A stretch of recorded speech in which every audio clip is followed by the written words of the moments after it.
இந்த பாக்டீரியாவுடைய பெயர் வந்து லெப்டோஸ்பைரா. மனிதரிலும் இன்னும் பல விலங்குகளிலும் இந்த நோயை ஏற்படுத்த வல்லது. வெள்ளம் ஏற்படுகின்ற காலங்களிலும் நீர்நிலைகளிலே காணப்படுகின்ற அல்லது வயல் நிலங்களிலே காணப்படுகின்ற எலிகளின் சிறுநீரிலே அதிகளவாக இந்த கிருமி வெளியேறுவதற்கான சந்தர்ப்பங்கள் உள்ளன. அதிகளவிலே அந்த வெள்ளம் பரவியதன் காரணமாக முக்கியமாக யாழ்ப்பாண கடல் நீரேரியின் வடமராட்சி தென்மராட்சி இணைகின்ற பிரதேசம், துன்னாலை, வரணி, மருதங்கேணி ஆகிய பிரதேசங்களிலே இந்த கிருமிகளின் தாக்கம் அதிகளவிலே அவதானிக்கப்பட்டிருக்கின்றது.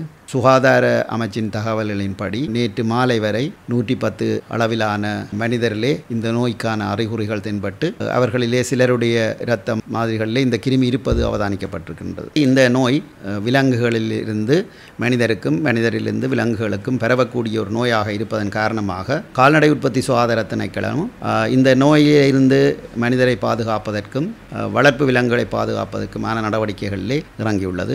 மனிதரிலே எவ்வளவு ஆபத்தான நோய்களை ஏற்படுத்தக்கூடியதாக இருக்கின்றது, அதே போல மாடு, ஆடு, நாய் போன்ற விலங்குகளிலேயும் இந்த நோய் அதிக ஆபத்தை ஏற்படுத்தக்கூடியது.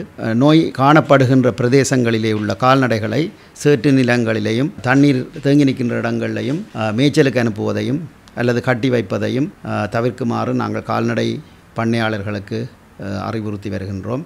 எங்கள் உடம்பிலே உள்ள 9 வாசல்களூடாகவும் இந்த நோய் கிருமி உடலிலே செல்ல வாய்ப்புண்டு.